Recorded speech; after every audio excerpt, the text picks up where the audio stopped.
जवानों में आपसे मुखातिब हूं, अल्लाह को बूढ़े की तौबा भी पसंद है। अल्लाह को हर एक शख्स की तौबा पसंद है, लेकिन ये बात जहन में रखो कि मेरे अल्लाह को जवान की तौबा बहुत ज्यादा पसंद है। मेरे और आपके आका मौला ने फरमाया आना हबीबुल्लाह, मैं अल्लाह का हबीब हूं। कितना बड़ा एजाज है जो मेरे हुजूर का है। लेकिन एक दूसरे मुकाम पे इरशाद फरमाया अशाबुत्ताइबु हबीबुल्लाह, सुन लो जो जवान जवानी में तौबा करे वो भी अल्लाह का हबीब है। वो जवान जिसने अपनी जवानी अल्लाह की याद में गुजारी, अल्लाह के जिक्र में गुजारी। जवानों, इबादत की लज्जत भी जवानी में है।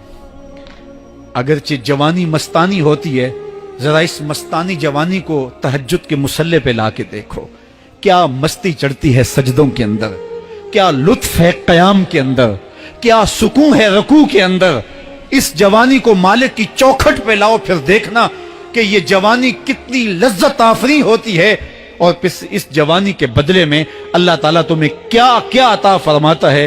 वराजुलुन कल्बुहु मुअल्लकुम बिल मसाजिद, वो आदमी जिसका दिल मस्जिद के साथ वाबस्ता होता है। अल्लाह के घर की तामीर, अल्लाह के घर की तज़ईन, अल्लाह के घर की सफाई सुथराई, अल्लाह के घर की आबादकारी, अल्लाह के घर की हाजिरी, ये उसकी जिंदगी का मशगला है।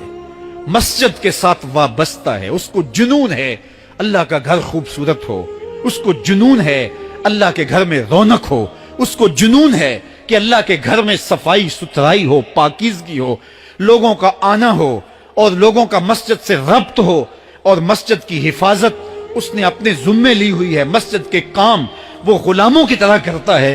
सुनो सुनो, मेरे हुजूर ने फरमाया कयामत के दिन अल्लाह उसे अपने अर्श का ठंडा साया अता फरमाएगा। वो आदमी जिसमें तन्हाई में अल्लाह का जिक्र किया, अल्लाह को याद करने बैठ गया, कोई देखने वाला नहीं था, वो तन्हा था, हुजरे में था, अपने बंद कमरे में था, अपने रब को याद किया। अल्लाह की याद करते करते उसकी आंखों से आंसू टपकने लगे, उसकी आंखें आंसुओं का खिराज देने लगी। तो मेरे और आपके आका मौला ने फरमाया कि ये आंसू इतने कीमती हैं, इन आंसुओं के बदले में कयामत के दिन उसे अर्श इलाही का साया नसीब होगा।